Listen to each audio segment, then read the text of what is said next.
भाग 13वा. रत्ना आणि देवराज देशमाने यांच्या घरी पोहोचले होते.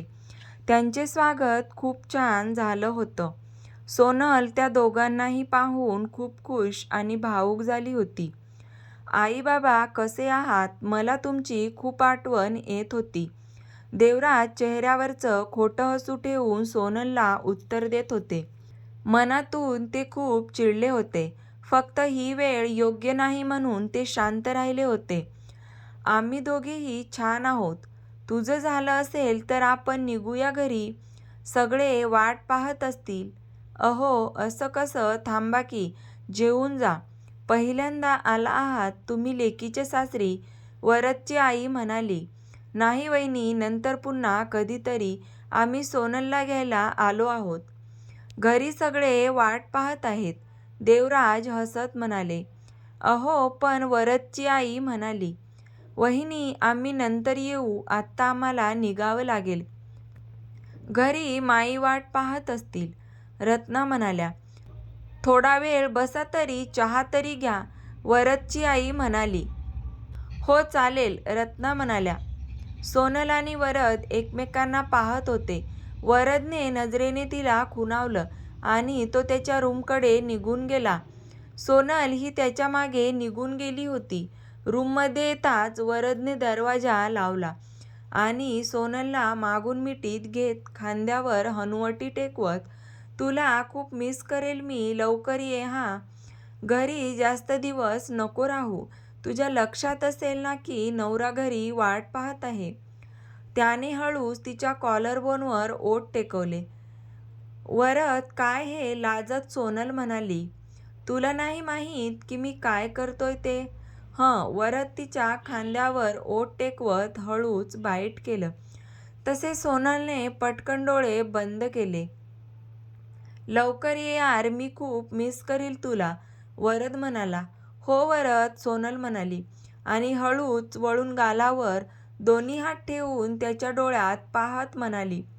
इतकं प्रेम होतं तर मग दी बरोबर लग्नाला का उभं राहिलास? सोनलने थोडं चिडून विचारलं. मॅडम, तुम्ही विसरलात का? हा सगळा प्लॅन तुमचा आणि तुमच्या आईचा होता. मी नकार देत होतो, पण तुम्हीच या सगळ्याला मला फोर्स केलं होतं. मी माझ्या मनाविरुद्ध लग्नाला होकार दिला होता. तुला खरंच काही कसं वाटत नाही की आपण जे केलं ते चुकीचं केलं? श्रद्धाच्या भावनाशी खेळलो आपण, वरदने म्हटलं. त्याला खूप गिल्टी वाटत होतं. वरद, डोंट. तू असं काही गिल्टी वाटून घेणार नाहीस. थोडीनं तुझं लग्न तिच्याबरोबर झालं. ती कुठे असेल काय माहीत नाही. सगळ्यांच्या नजरेत ती आता उतरली असेल. घराण्याची इज्जत तिने घालवली आणि मी घराण्याची इज्जत वाचवण्यासाठी तुझ्याशी लग्न केलं. सगळ्यांना असंच वाटत आहे, पण त्या लोकांना काय माहीत की हे सगळं मीच केलं आहे. सोनल तिरकस हसत म्हणाली. काळजी घे, वरद एवढेच म्हणाला आणि रूमबाहेर निघून गेला. तो रूमबाहेर पडल्यावर सोनलच्या चेहऱ्यावर तिरकस हसू आलं होतं. आता ते का ते तिलाच माहीत. सोनल, वरदच्या आवाजाने सोनल लगेच रूममधून बाहेर पडली. सोनल, सगळ्यांच्या पाया पड, रत्ना म्हणाल्या. हो आई, सोनल म्हणाली आणि मोठ्यांच्या सगळ्यांच्या पाया पडली. वरदकडे एक नजर पाहत हसली. वरद तोही तिला पाहत गालात हसला होता. सोनल सगळ्यांना बाय करून गाडीत जाऊन बसली. देवराज पुढे बसले होते तर सोनल आणि रत्ना मागे बसल्या होत्या. आई, सोनलने हळूच आईला आवाज दिला. रत्नाने तिच्याकडे पाहत हुंकार दिला.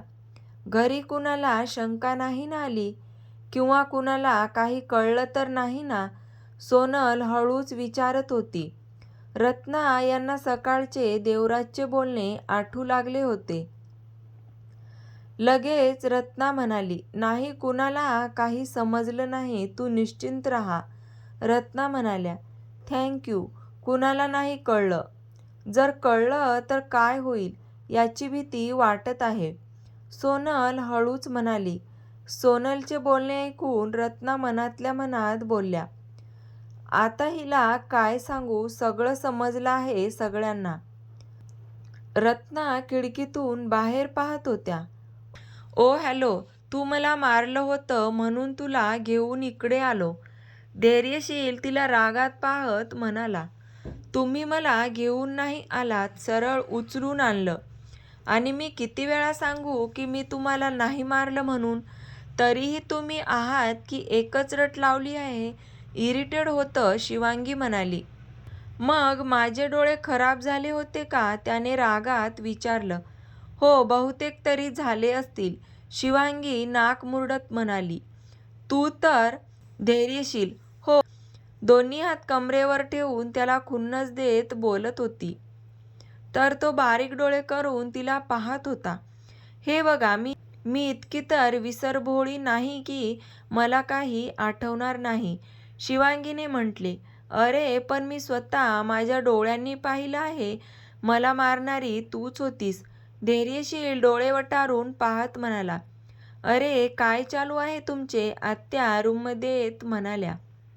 यांना सांगा ना आत्या, एकच गोष्ट धरून ठेवली आहे, मी यांना मारलं नाही. मी नाही मारलं, शिवांगी बारीक चेहरा करून म्हणाली. अगं आत्या, मी खोटं बोलेल का, आणि मला हिनेच मारलं तर हिचा चेहरा मी कसं विसरेल. धैर्यशील वैतागत म्हणाला. एक मिनिट, तुम्ही दोघे जरा शांत बसता का. जे काही असेल ते सरळ आणि स्पष्ट सांगा. कुठे आणि कधी मारलं हिने, जरा सांगशील का धैर्यशील, आत्याने धैर्यशीलकडे रोखून पाहत विचारले. हो सांगतो. ते विविना मॉल बाहेर आठवलं का. धैर्यशील एक एक शब्दावर जोर देत शिवांगीकडे पाहत म्हणाला. विविना मॉल. एक मिनिटात शिवांगीच्या चेहऱ्यावरचे भाव झरझर बदलले. तिच्या चेहऱ्यावरचे भाव पाहून धैर्यशील म्हणाला. आठवलं ना, म्हणजे थोडं थोडं आठवलं. ते म्हणजे मला त्या व्यक्तीचा धक्का लागला होता म्हणून त्या व्यक्तीला कानाखाली मारलं होतं, पण ते तर तुम्ही नव्हता, मीच होतो. चुकून धक्का लागला होता, सॉरी पण बोललो होतो, पण त्याआधीच तू मला मारलंस. मी चेहऱ्यावर मास्क लावला होता त्यामुळे तुला माझा चेहरा दिसला नाही. हां, मग मला कसं कळणार की ते तुम्ही आहात ते. शिवांगी कमरेवर दोन्ही हात रोखून पाहत म्हणाली. मी सांगत होतो ना की तूच मारलं. धैर्यशील तिच्याकडे डोळे बारीक करून पाहत म्हणाला. शिवांगी असं त्याच्याकडे पाहत होती. अरे पुरे, आता नका भांडू. आणि झालं ना क्लिअर आता दोघांचे डाऊट. आता चला खाली पटकन, सगळे तुमच्या दोघांची वाट पाहत आहेत, आत्या म्हणाल्या. आत्या तू हो पुढे, आम्ही आलोच. धैर्यशील हो या, पण भांडू नका, दोघांना सांगत आत्या रूमच्या बाहेर पडल्या. आत्या रूममधून बाहेर पडताच धैर्यशील शिवांगीकडे मान तिरकी करून पाहत हसत एक एक पाऊल टाकत तिच्याजवळ जात होता. शिवांगी त्याला असं जवळ येताना पाहून, अरे देवा, आता यांना कसला झटका आलाय. देवा, हे असे का हसत येत आहेत. शिव पटकन पळ इकडून, नाहीतर हा राक्षस काय तुला सोडत नसतो. शिवांगी पळण्याच्या तयारीत होती की धैर्यशीलने पटकन तिचा हात पकडला आणि तिला जवळ ओढलं. तशी ती त्याच्या एकदम जवळ गेली तसे तिचे दोन्ही हात त्याच्या छातीवर विसावले. तिच्या कमरेवर हातांचा दाब वाढला तशी तिने डोळे बंद केले आणि हळूच पुटपुटली. आता मी काय केलं, हळूच पुटपुटली. तिचे थरथरणारे ओठ पाहून इथे त्याच्या भावना वर येत होत्या. त्याने वेळ न दवडता पटकन तिच्या ओठावर ओठ टेकवले. त्याच्या ओठाच्या स्पर्शाने झटकन तिने डोळे उघडले. त्याच्या स्पर्शाने अंग शहारून गेलं होतं. 1 मिनिटांनी त्याने तिचे ओठ सोडले तसे तिने एक दीर्घ श्वास घेतला आणि लाजून इकडे तिकडे पाहत होती. तिचे ओठ अजून जास्त लालचटक झाले होते. तो बाजूला झाला तरीही ती आपल्याच विश्वात होती. त्याच्या स्पर्शाने तिच्यावर धुंद चढली होती. जायचं का खाली, आणि जर नसेल जायचं तर मला सांग. मला काही प्रॉब्लेम नाही. तू जर अशी लाजत राहिलीस तर माझा कंट्रोल सुटेल, हा धैर्यशील तिला चिडवत म्हणाला. तशी त्याच्या बोलण्याने रूममधून ती बाहेर पळून गेली.